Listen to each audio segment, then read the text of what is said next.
હિંમતનગર શહેરના મોતીપુરા વિસ્તારમાં bypass road પર ઉભેલા બે શખ્સોને પોલીસે શંકાના આધારે ઝડપતા તેમની પાસે રહેલા થેલામાંથી 6.72 લાખ રૂપિયાની કિંમતના સોના ચાંદીના દાગીના મળી આવ્યા।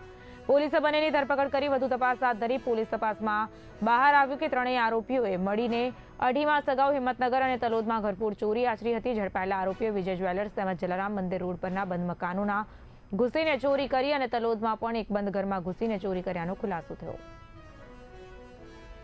સાબરકાંઠા જિલ્લાની અંદર જે ઘરફોડ ચોરીના બનાવ બની રહેલા હતા તે અનુસંધાને એલસીબીની ટીમને આ બનાવ જેના દ્વારા આચરવામાં આવી રહ્યા હતા તે લોકોને શોધી અને લીગલ એક્શન્સ લેવા માટે સૂચના કરવામાં આવેલી હતી, જેના આધારે તેમના દ્વારા બે આરોપીઓ છે આનંદ અને નીતિન, તેઓને અટકાયત કરવામાં આવી છે અને તેઓની પૂછપરછમાં આપણા સાબરકાંઠા જિલ્લાની ટોટલ 3 ઘરફોડ ચોરીઓને તેઓએ કબૂલાત આપેલ છે, જેમાં 2 ઘરફોડ ચોરી હિંમતનગર ટાઉનની અંદર એ ડિવિઝન પોસ્ટ વિસ્તારની અંદર થયેલી છે અને એક જે છે એ તલોદની અંદર થયેલી છે।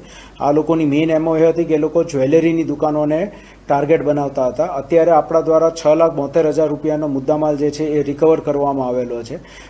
એ ઉપરાંત એક આરોપી છે દિલીપ મનુભાઈ પારગી, તેને પકડવાનું બાકી છે। આ તમામ લોકો જે છે તે લોકો દાહોદ જિલ્લાના રહેવાસી છે અને તે લોકો વિરુદ્ધ આશરે 7 થી 8 અલગ અલગ જગ્યાએ ગુનાઓ નોંધાયેલા છે અને એમાંથી એક આરોપી જે નીતિન નગાભાઈ વીરાભાઈ ડુડિયાર છે તે ઓલરેડી એક ગાંધીનગરની અંદર એક ઘરફોડ ચોરીનો બનાવ બનેલો હતો, તેમાં પકડવાનો પણ બાકી છે।